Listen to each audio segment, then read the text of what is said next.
Good evening, ladies and gentlemen, and welcome once again to NOLA Theater Talk.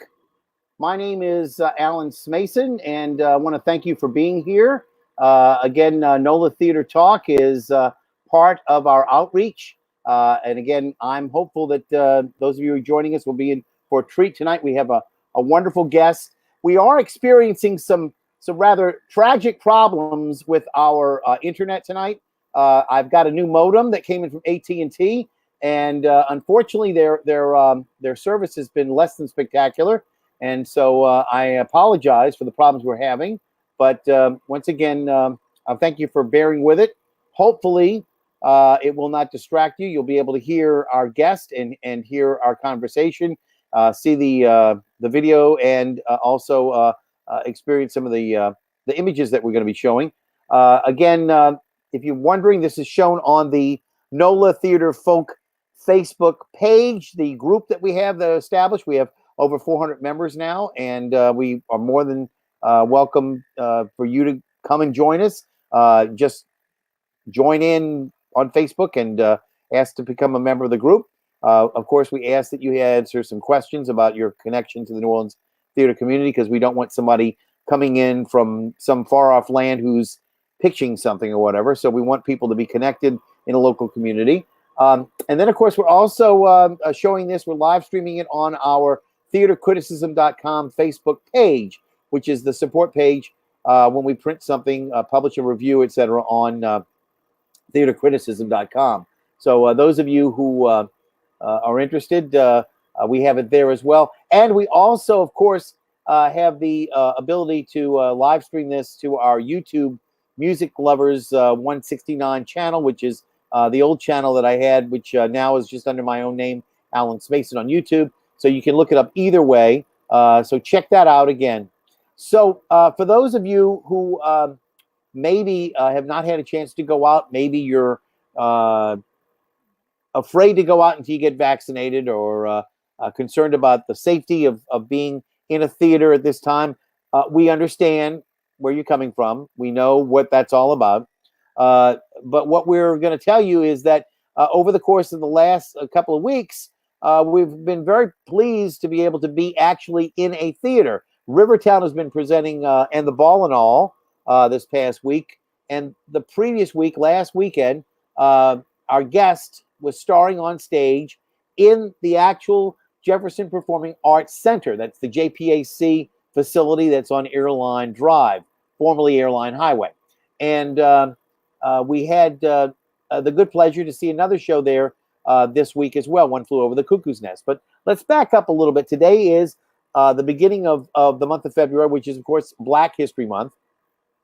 And very appropriately, we had the first night that the show opened up, called The World Is My Home, The Life of Paul Robeson. It actually was the anniversary of the passing of Paul Robeson, which, of course, was what the entire play was about.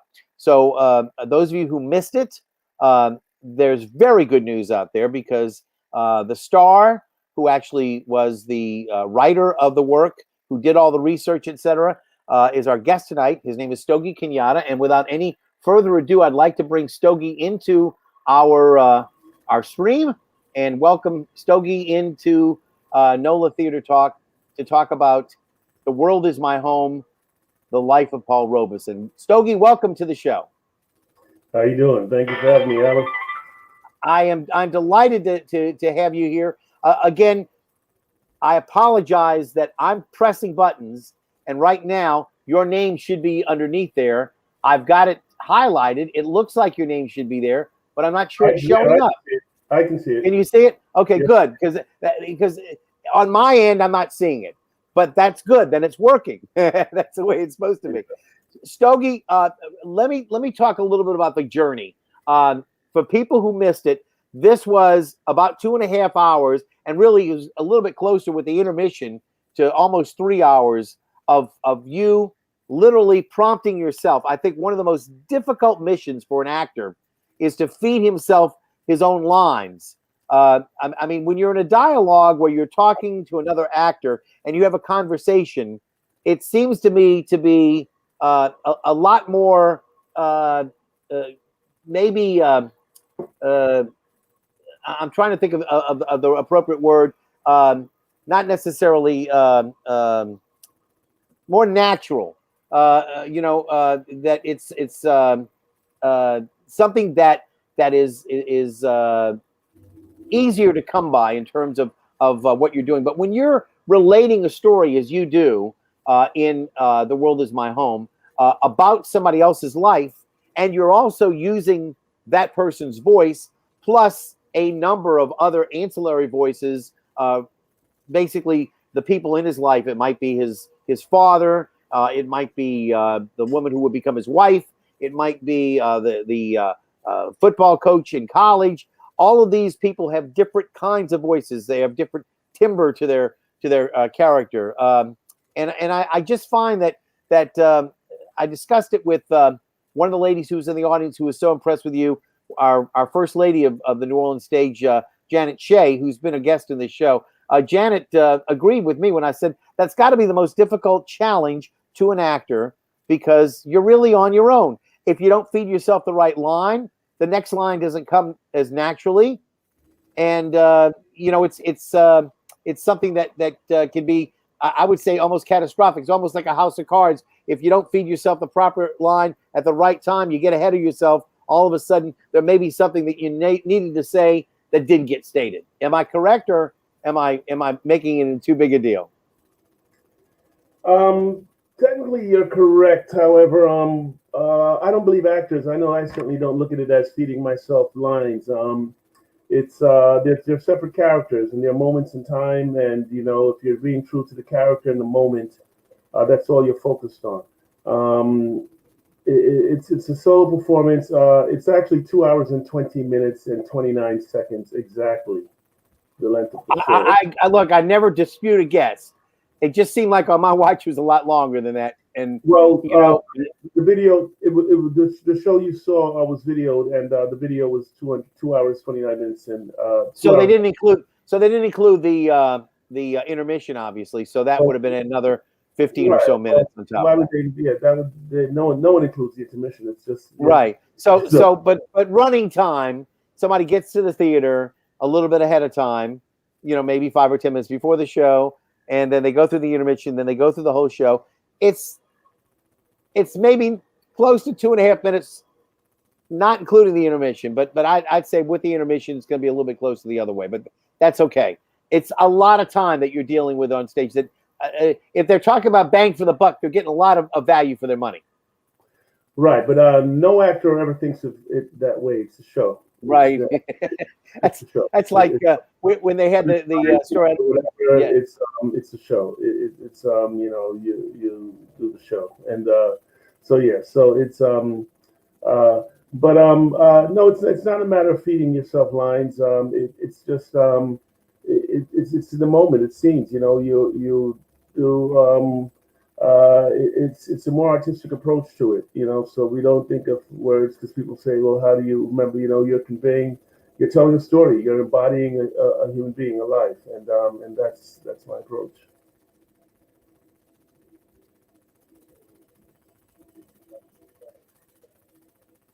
Are you still seeing the banner there that says your name? Yes, I am. I'm just trying to see if you're still seeing the banner. Yes, I am.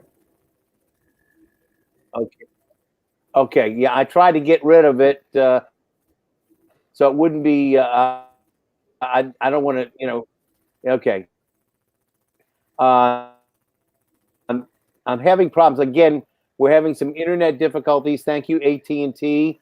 You'll be on the horn with me in a little bit after the show's over to find out what is going on. I'm trying to make it disappear so that we can show some pictures from the show. First off, the genesis of this story. I'm going to get into that as I always do. I always bring out a cocktail first, and I want to do. I know you said you weren't going to necessarily have something. You had something to drink last night. So what do you have with you?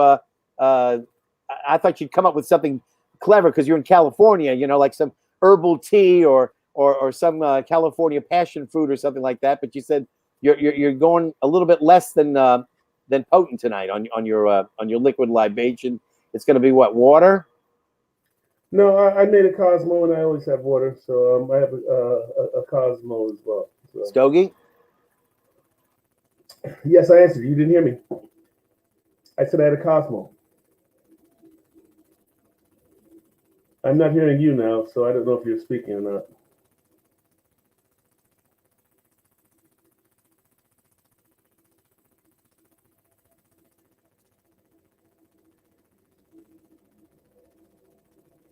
Alan, can you hear me?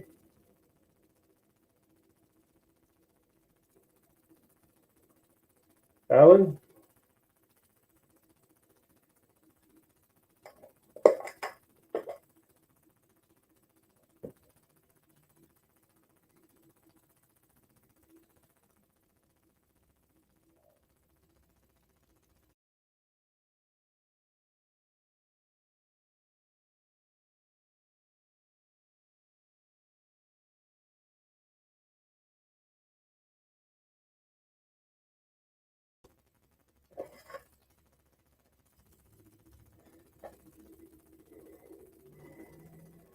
I'm trying to add myself now. Okay, I hear Okay, you. I'm back now. I think we're back. Okay, just stay where you are, Stogie. Don't move. Uh, okay. The problem is every time I try to add myself, I think I'm not in there, and the internet is so slow that it says that I'm not there. So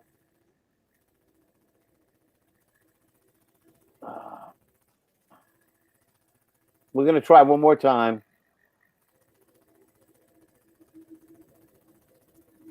Okay, can you see me? Are you able to I can hear you. I can't see you. hear me? I can hear you fine, but I cannot see you. All right. This is a little bit. That's okay. As long as people can hear me, that's fine. I'm just going to apologize. This is not usually the case, and I can understand people being frustrated, but it will be what it is. Okay. Can you see yourself at all? Absolutely, I can see myself fine. Fantastic. All right. Well, let's just continue. I'm going to ask the questions, and maybe we can just go ahead and throw some pictures up, so it won't be a problem. I tried to throw some up earlier, and that's when we lost contact. I'm going to put up the first picture was one that I had that I took, and I hope you can see it. Are you able to see it? Yes, I Of can. you playing William Drew Robeson? Robeson. Right, that's right. Yes.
Alan, can you hear me?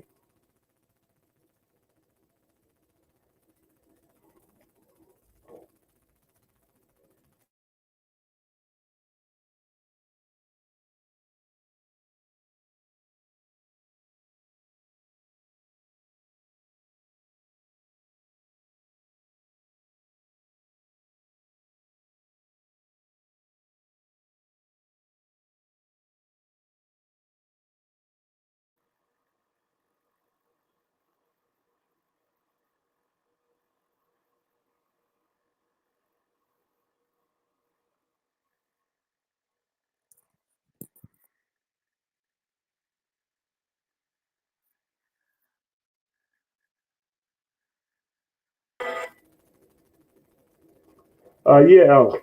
Okay. I'm just going to try to do this through the phone. I'm hearing a little bit of background, but hopefully. Yeah, what you're hearing is yourself coming through the computer. Yeah. But my mute was on. Now the mute came off. So, all right. I apologize. I've never had this many technical problems before. So maybe it'll calm down. I'm going to close off the phone here. Let's see if we can go back. There you are. I see the picture and I can hear myself. I can hear you again, well. I'm going to try. That was you as all right. That was you depicting yourself as William Drew Robeson from. And again, what I was saying was that he was actually a runaway slave and actually had made it onto the Underground Railroad with no less the personage than Harriet Tubman, who there we go. Things are starting to respond again now, so hopefully we won't lose it again. And again, what a incredible story, because you talk about somebody who was later on an emancipated slave, but for somebody who was part of the Underground Railroad, I mean, there weren't a lot of people who were on the Underground Railroad. There might have been, several thousand people involved, I imagine, total. But from what I read, you could only take so many people, and there were a lot of slaves that they had to leave behind, right? I think you said in the play she could have brought thousands of more, right? She freed thousands, but she could have brought thousands more. That's correct.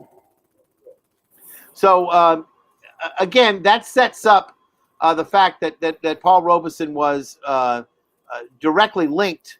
His father was an emancipated slave, directly linked that closely to slavery, and slavery was an integral part of his life in terms of slavery, dealing with the slavery issue, but also what he felt being, I guess, in the society at large, being treated like a slave in a sense. I mean, he even talked about it on the gravestone, if I'm not mistaken. He said something about the fact that the artist has to live life, either free or as a slave. He's made his choice. Basically, that was the marker that he had no choice, right? He said, an artist must fight for freedom or slavery. I made my choice. I had no alternative. Right. So again, he had a magnificent voice. I mean, that was the one thing that we know about early on when we were talking about how fantastic his singing was. He thrilled concert audiences around the world. Do you remember the first time you heard Paul Robeson sing? Yeah, I was in high school. Okay, and was it in particular? Was it in the film of Showboat, or was it in some other? Through educational channels. It wasn't so much that he sung, but I learned of him and who he was and what he accomplished. So there's a nice picture of Paul, and again, great singer, great actor. We're going to talk about his acting as well, but I did want to bring in the fact that he was just a world-class singer. If I may ask you, are you familiar with any of the people here in New Orleans who might also emulate some of his singing style, bass baritones? No, I do not. Well, if I may, let me introduce you to one. This is Cantor Joe Coleman. Oh, how about that? How are you? From Temple Sinai. Hey, good evening, and it's nice to meet you. Likewise. I would have loved if you had made it out to the show. That would have been wonderful. It's tough. A Jewish cantor over the weekend is it's tough to get away. Oh yeah, I can imagine. So it's I probably the Sunday show would have been, but that's fine. It is streaming live, so it's available on video. Well, I'll definitely. We're going to talk about that for the month of February, Black History Month. the entire show will be able to be seen. So I'm hoping that that people will go to jpas.org and click on the link and be able to see this fantastic show. But we're talking tonight. Joe Coleman was kind enough to come in. He has a magnificent instrument, just like Paul Robeson had. And I'm not trying to inflate him. He knows it. He's been with the opera. He's actually sung in, with the. I'm trying to remember all the different choruses you've been in. But I know that you're still singing with some of the chorus work, correct? Yeah, that's correct. And Alan, you're sort of frozen there. Yeah, Stogie, I was talking about some of the choruses. Right. You know, Stogie, the first time I heard Paul Robeson sing was on a 78 RPG. I was going to say RPG, a 78 record, him singing Ballad for Americans. Oh, okay.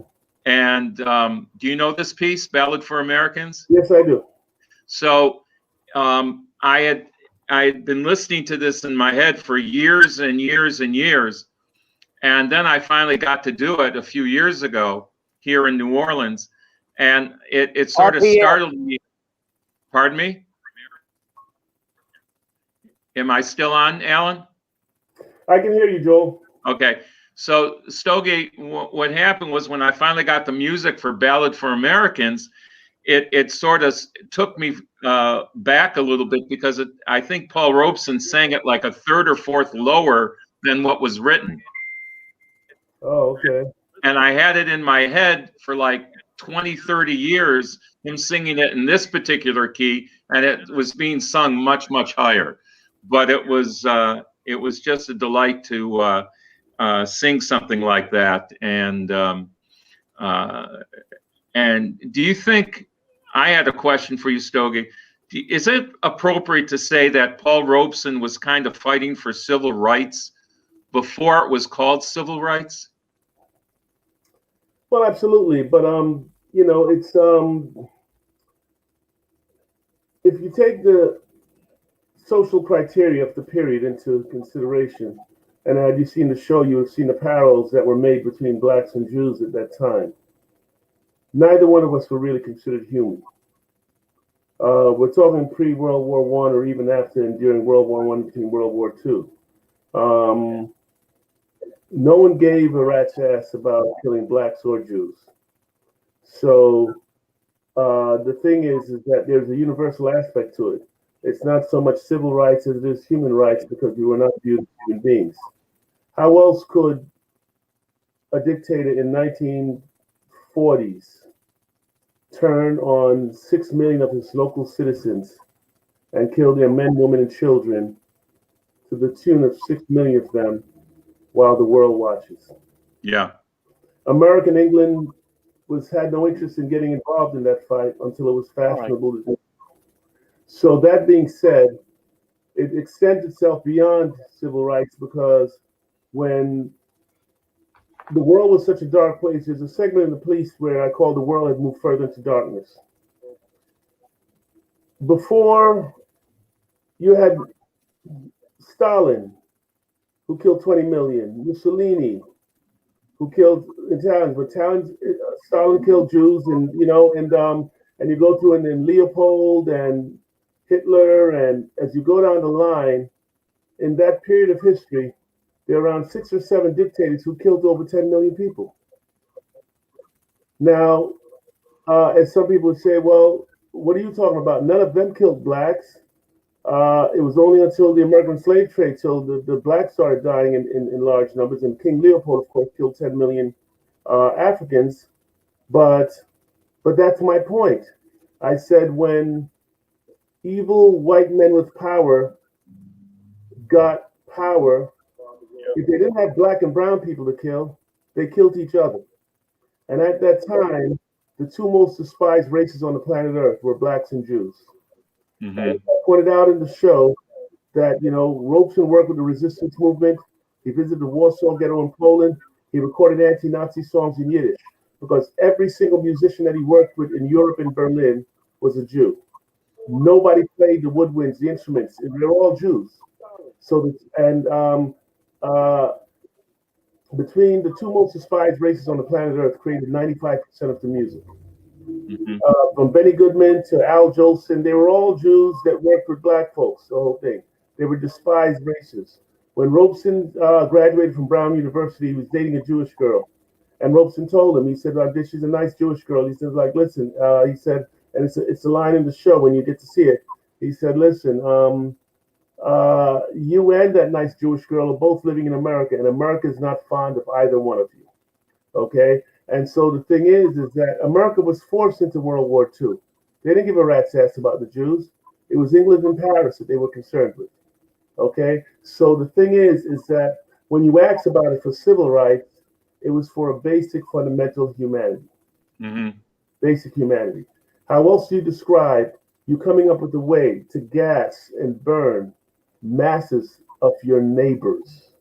Mhm. In the show, when it's done, the videotape, you'll see, as I mentioned in the show, the Jews were dyeing their children's hair blonde so they would look a little bit more Aryan, so that it could save that generation if they were going to lose the older generation. And still, you see them in concentration camps with the blonde hair. So the thing is that the world had moved further into darkness. It was the heart of man. When Robeson left America, he said, well, we're black. We're in some cases bigger and stronger. We look different. We have different hair, different features, and they hate us because we're different. Then he got to Europe and he saw that the German Christian looked just like the German Jew. Hitler could have been a Jew. He looked exactly like them. And he realized, oh my God, it's not just nationality and race, it's the heart of humanity, it's the heart of man. And he saw that this godless nation, this godless race of people, were willing to kill strangers they'd never met and their children for no other reason other than that they could. Yeah. So that was where it got really, really mixed up because, you know, he was good friends with Dr. Albert Einstein, who was a leftist, who co-wrote the anti-lynching bill, okay, about young black soldiers after helping liberate European Jews from the Nazis. They were being dropped off at Grand Central Station in Times Square in New York City. As they took buses down to their homes in the Deep South, and they passed through segregated counties in Georgia, the Carolinas, Mississippi, Alabama, Louisiana, Arkansas, and Texas, they were being lynched. Yeah. In military uniforms still on their backs. So you go 3,000 miles to fight a war and return to the grace of God, alive and healthy, and you Right. die 2 miles from your home because the local racist was assaulted that you were wearing an American uniform. A uniform and a nation for which he didn't want to fight for, but you did. So this is the thing. This was our nation at that time. So when you look at this, okay, it's like I grew up where, you know, you hear that all the time. When I perform in the South and they see the show, American whites come to me and they say this, not 7, not 8, not 9 times. And you could ask Dean Shapiro because he co-signed that. He said, oh my God, I've heard the same thing too. And they didn't know because my name was Dean. And he said, yes. And he said he'd heard that before. They say to me, they say, Stogie, I don't have a problem with the blacks.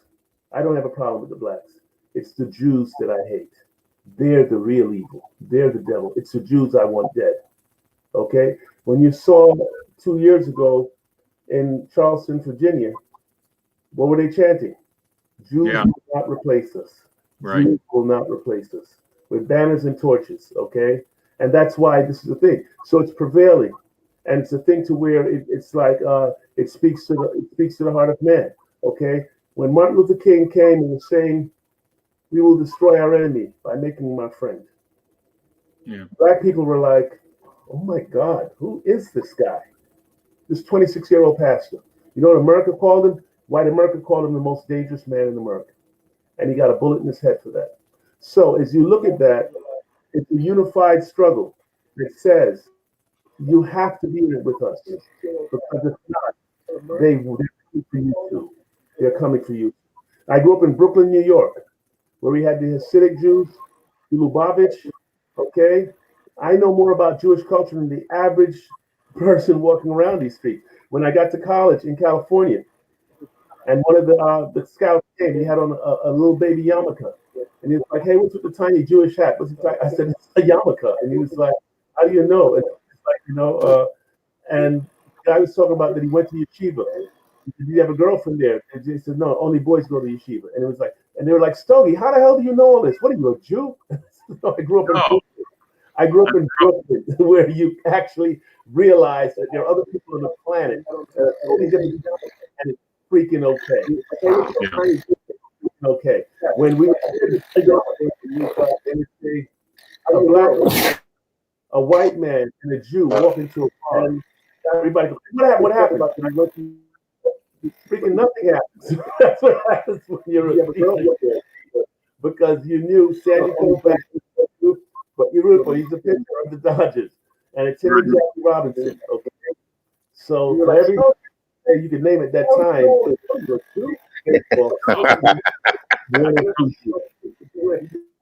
You know what I mean? So it was this thing, and there's a reason why blacks and Jews lived in the same ghetto, because they hated us both. They hated us both, you know, and so it's this is Alan calling me. I think he's yes. Hey Alan, I want I'm sorry we're having these problems, but you all have a fascinating conversation. Oh, I'm glad you are. It's really bad that we're having these problems. Okay. And I also like try to do regroup and reconnoiter, just to maybe try to promote this at another time when the internet's not going to be okay, but you're still speaking, I believe, right?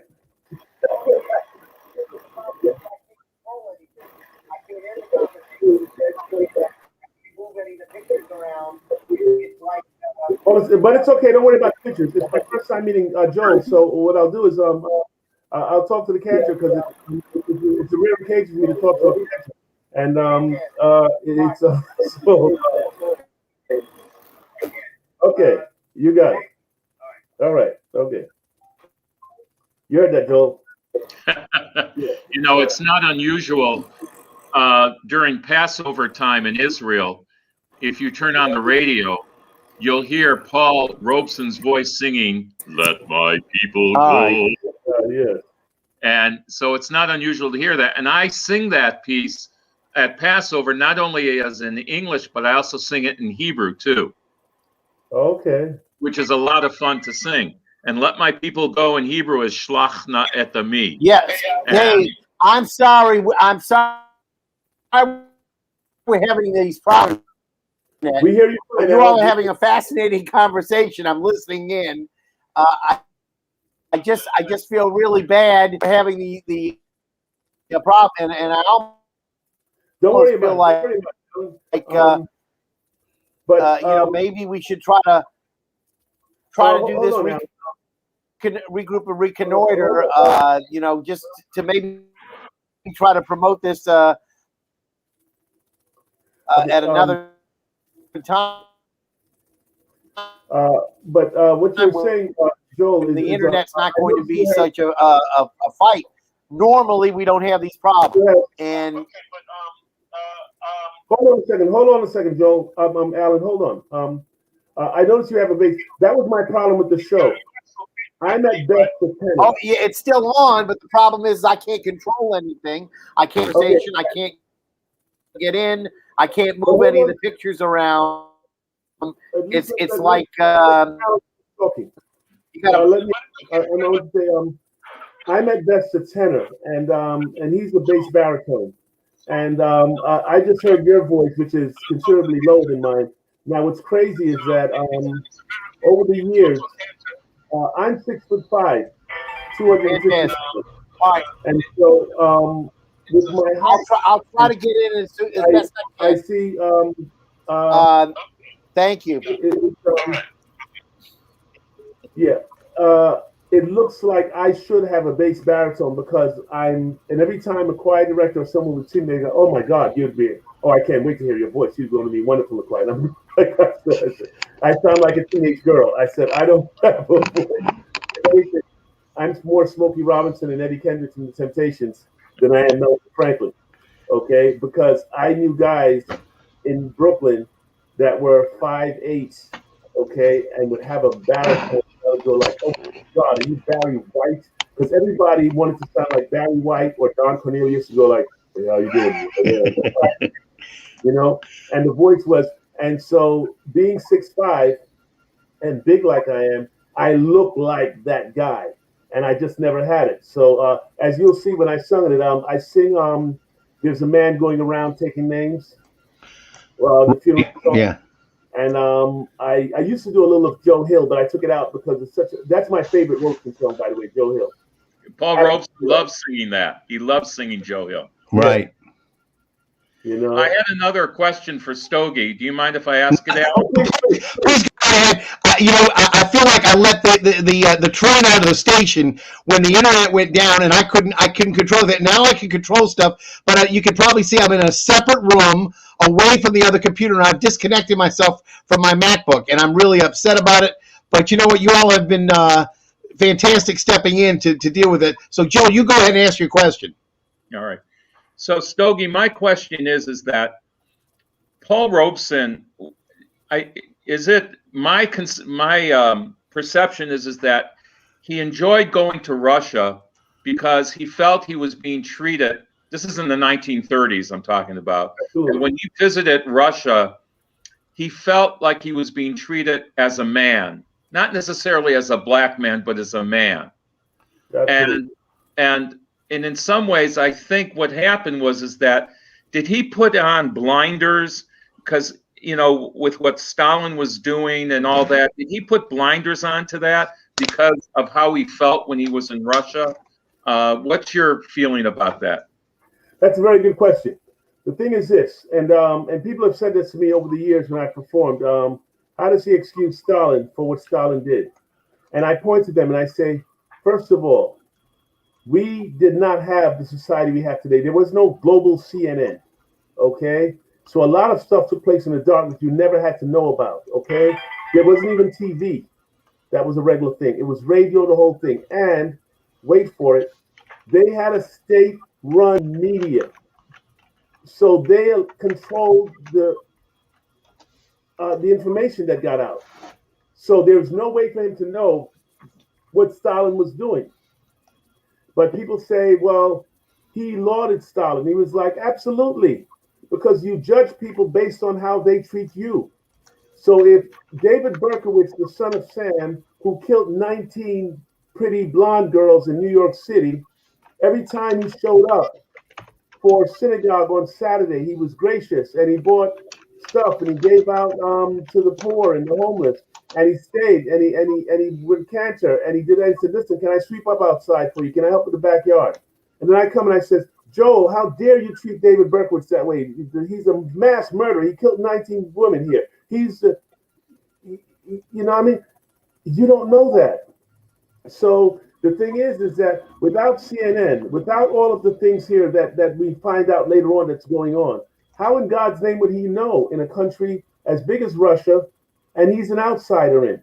What he didn't know is this. I came to Russia to perform. And in Russia, I'm not 3/5 of a man. You know what America told me? They said the Bible says God created man in his own image. God is not a black man. He's not black and he's not a Jew. Therefore, you are not people. So the thing is that, like he said, and there's a piece where I do it in the show, and you'll see, he says, like, I don't know what to believe. He said, they've got a street run media, and we've got a bunch of liars. So the thing is that to say to him, an oppressed American in Russia, how did you let Stalin get away with what Stalin did? It was like, how did you let him get away with it? How the hell do I know what's going on? It's not like Stalin said, hey, what are you doing? Well, listen, after dinner, tomorrow I can't. Can we do it on Wednesday? Because tomorrow I have to go kill 100,000 Jews. Right. Yeah. It wasn't happening at that time. Anyway, it happened after he had left Russia. But what Russia did was the Moscow State Conservative awarded him an honorary degree. The Kremlin gave him the Stalin Peace Prize, a check for $25,000, and named a mountain, Mount Robeson, in the city of Moscow, outside the city of Moscow, in his honor. They named a mountain after me. They gave me the Stalin Peace Prize. They're 25 grand. I sell out here. I live in Leningrad. How is he supposed to process that? Because the thing is this, in America, you get locked up for being black on a sunny day. When he was blackballed and he got from France, and Josephine Baker, who who was the underground resistance movements in Paris, okay? Because they knew if they don't free the Jews, if the Jews don't get liberated, they're never going to get to us. They're never going to get to us, okay? And so when the Jews started disappearing and he visited Warsaw Ghetto in Poland, the whole thing, we didn't have the numbers to be a threat. It's just him. Can you imagine how many blacks do you think they were in Russia in 1930s? I'll wait. You know, how many blacks do you think are in Russia right now? You see what I'm saying? So when you look at it, you got to go like, and he's in Gorky Park having lunch, a bag lunch with Nikita Khrushchev. Nikita Khrushchev adored the man. Nikita was like, oh my God, Robeson, because this shared humanity. And anytime someone acknowledges your shared humanity and says, you're a human being, okay? Where he says that, you know, this God, he says, the line in the play is that he says, the French had a resistance. The Spanish had a revolution, the French a resistance. And blacks and Jews just tried to stay alive, you know? Because he said, but unlike the Jew who could dye his hair blonde and somewhat disguise his heritage, the global despising of all things black left us without sanctuary. We had no sanctuary. So the Jew could change his surname. Hi, I'm not David C. No, I'm David Brown. And yes, and it's like, you know, and it's like, and they had classes on how to not act so Jewish. Okay, now how to not act so Jewish so you can stay alive. Why? For our children. We need to make sure we have a sustainable next generation. They killed 6 million. That was a genocide. 100 million in the African slave trade. Okay, we had greater numbers, but what I'm saying is this. For anyone to say, because when I do New York, okay, near the Guggenheim, Central Park West, you know, well, I love Robeson, but I hate that he gave Stalin a free pass. It was like, no, you and your country gave him a free pass. You gave him a free pass. We had our own struggle today, okay? We don't say we hate the Jews because they didn't fight for us in the civil rights movement, but they did, and they did go down to Mississippi and Mississippi burning. But what I'm saying is this, we're the two most despised races on the planet Earth, okay? Every peace movement known to the entire world was by a black or a brown man. White people have never had a peace movement. They've never wanted peace. So my perception about his feeling about being in Russia and being treated as a man was, that makes sense to me. Right. Yeah. See, the thing is this, is that when you see the piece, okay, where I do it, there's a part to where he understands and he says, you know, it was like, I've always been an advocate for peace and a good friend to the Jewish people. But if what they say is true about Stalin, oh my God. Yeah. Oh, then I'm devastated, you know? But for you to America to judge me, he says, no. He says, you've all got blood on your hands. He says, no nation comes to the table with clean hands.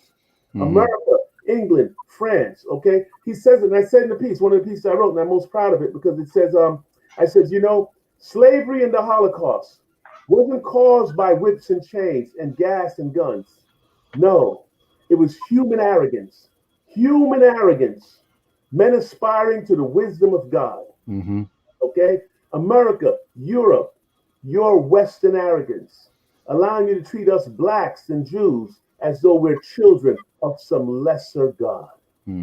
That's the piece. That's in the piece. Yeah, right. You know? Very effective. Very effective. Stogie, if I can just add a little bit to what Joel mentioned, and I know you've done the research, so I wanted to find out. First off, this is a picture of Eslanda and Paul Robeson, his wife, known affectionately as Essie.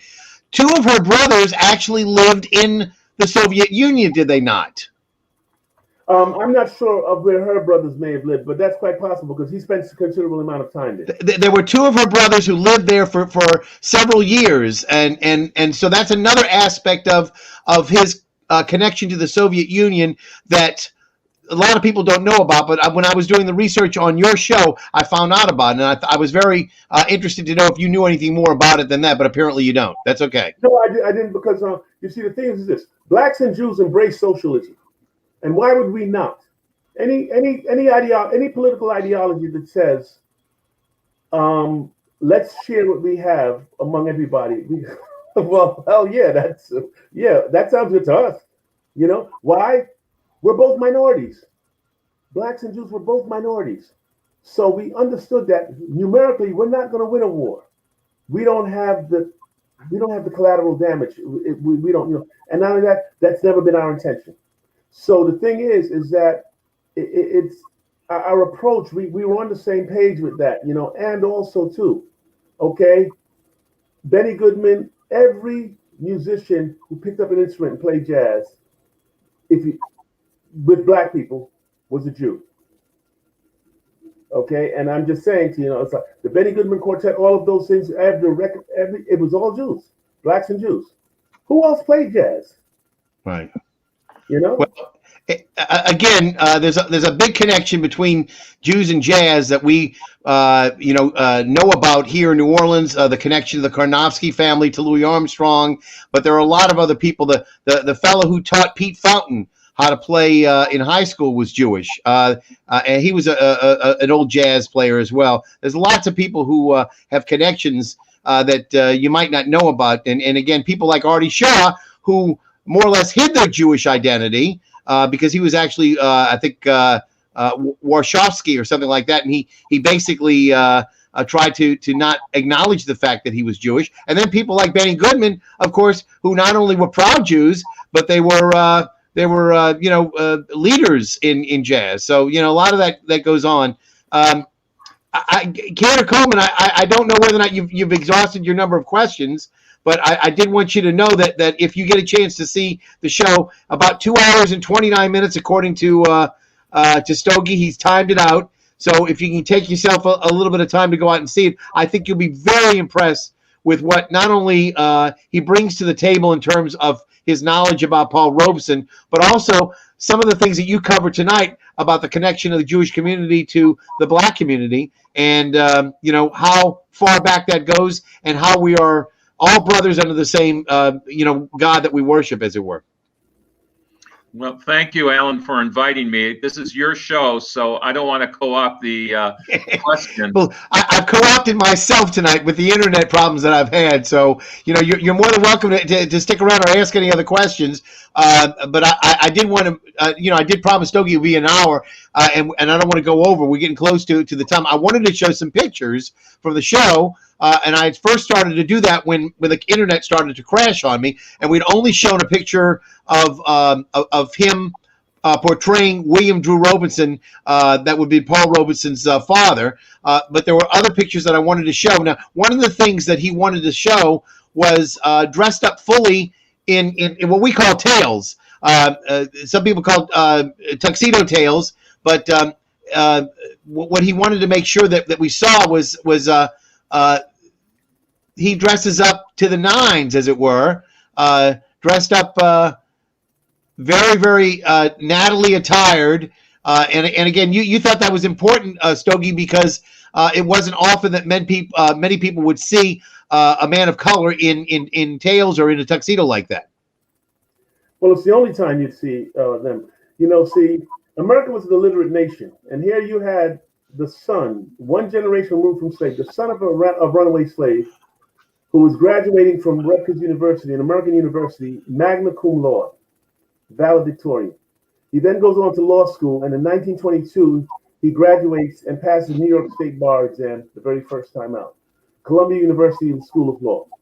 So it flew in the face of the Western philosophy that Africans were intellectually and culturally inferior. And so then, not to mention, he spoke, the learning of 12 different languages, learning all the Romance languages and all of that. And so, yes, so it gave a nation of enslaved Africans a dignity and a pride to see them dressed up like way, and to see someone that wasn't necessarily Jack Johnson, a boxer, or Joe Louis, to say, well, he's going to a fight. And of course we can fight, but an all-American football player who's a valedictorian, who's also an attorney, okay, that plays in the early NFL.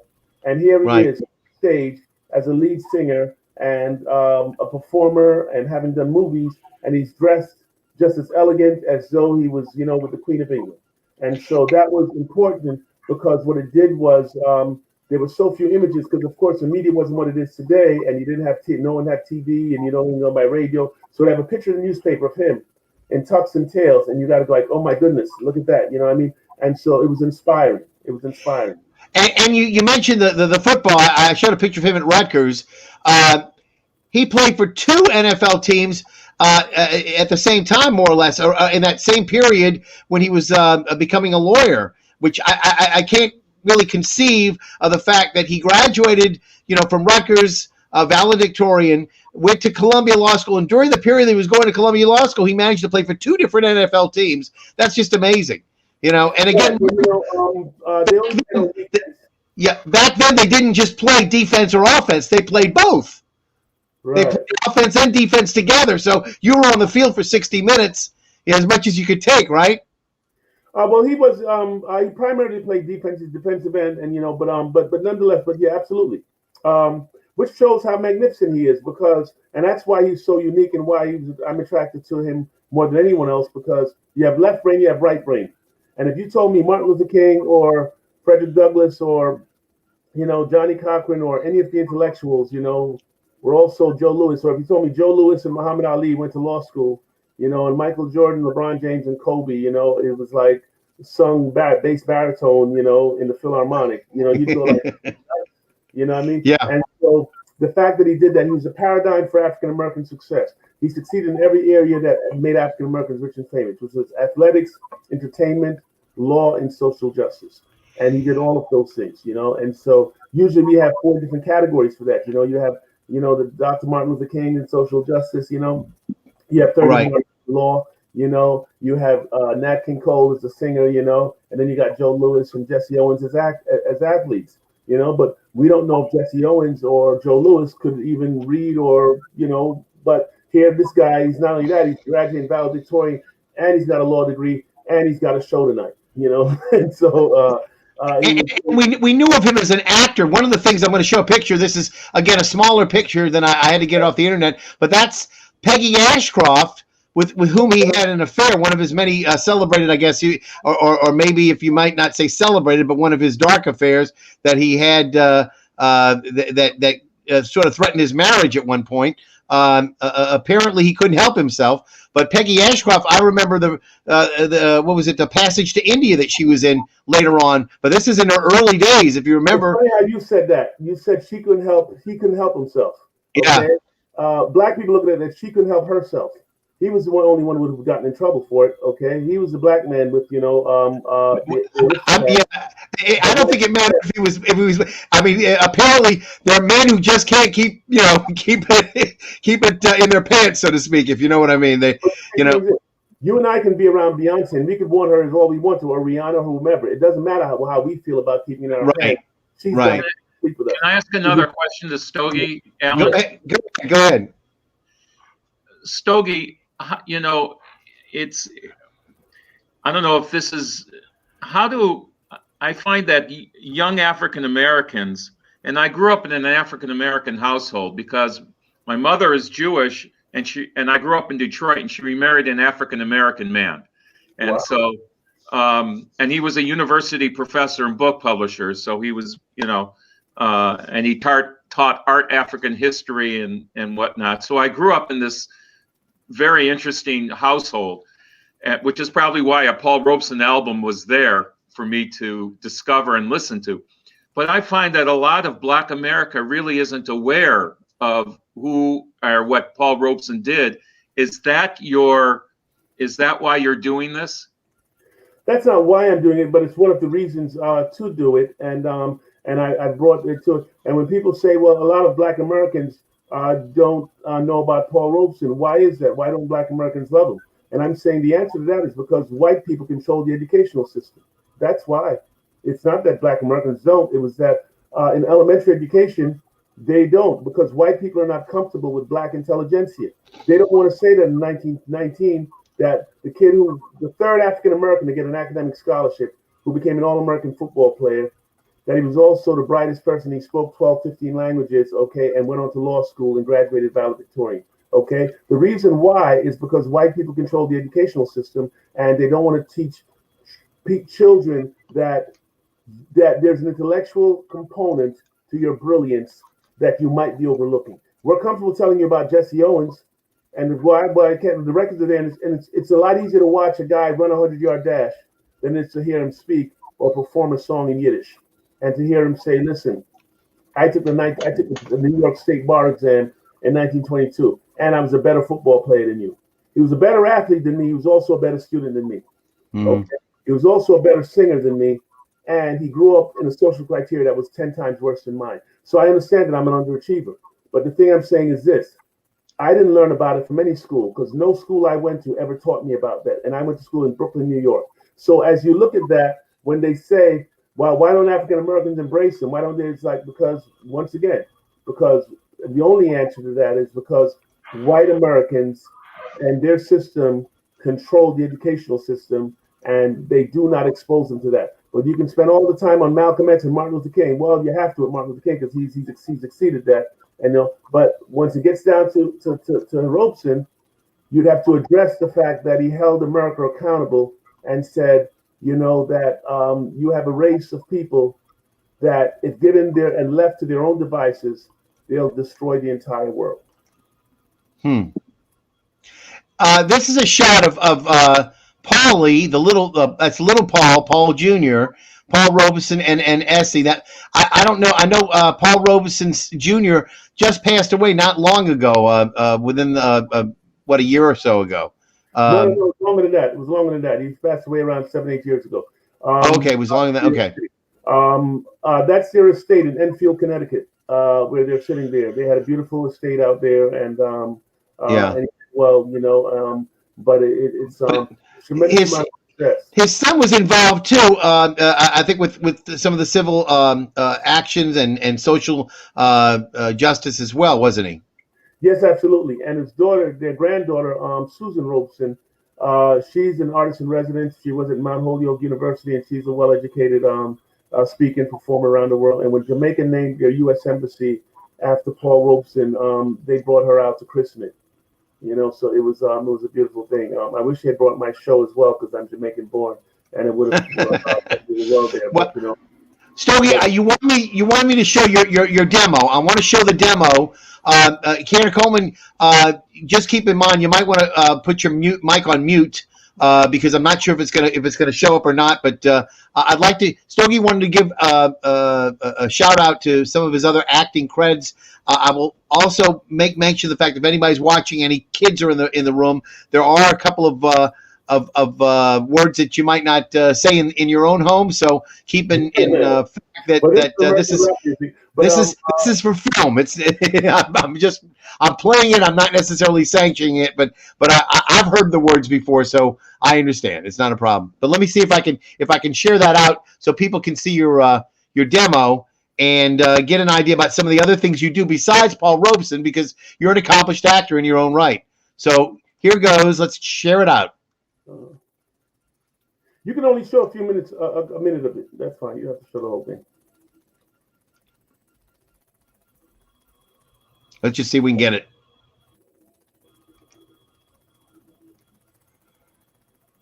I'm hoping.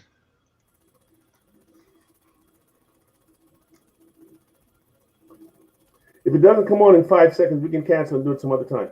Don't waste what time you have left waiting. Okay.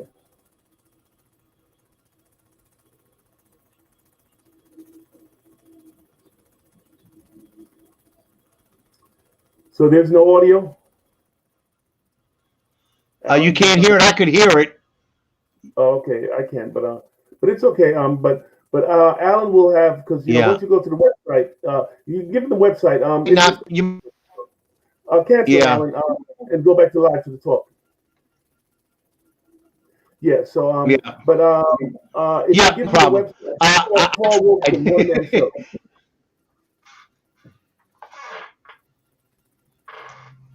Yeah. No problem. I could hear it, but sometimes just because I can hear it doesn't mean that it's actually able to be shared out. Okay, the website again. Let me get that website so we can get other people to see this Paul Robeson show. The World Is My Home. The Life of Paul Robeson. It's jpas.org. And again, it's going to be available the whole month of February for Black History Month. So let me see if I can just go ahead and create that one more time. That's jpas.org. And let's see if I can get that to come up. And then If you go there, you'll be able to see the show. Just click on "The World Is My Home," the Life of Paul Robeson, and again, do you have your own website, Stogie, that you want to mention what that is? It's Paul Robeson, onemanshow.com. Paul Robeson, PaulRobeson, Paul Robeson, onemanshow.com. Everything spelled out. Okay, let's see. Let's see if that shows up. How's that? All right. So hopefully people will be able to go either to the jpas.org to see your show in its entirety, or go to find out more information about you and essentially about Paul Robeson and what you do. Again, I am apologetic about the terrible problems we've had. I'm going to be fixing it because we've got a play that's coming up next week that we really have to be very careful to make sure that we have the best resources. Stogie, again, anytime you want to come on and we repeat this broadcast again, I'm happy to do that. I think it was very brave of you to continue with all of the vicissitudes of life that we had today. But again, thank you, Cantor Coleman, for being with us as well.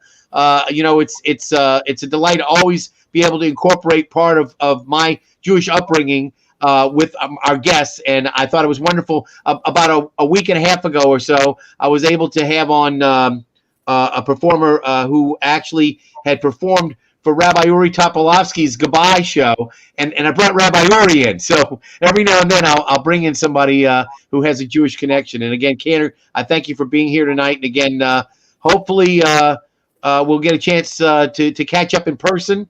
Again, one of these days we'll hopefully have the vaccine and we'll be able to gather together at synagogues and in theaters worldwide. So thank you very much for being part of our show tonight.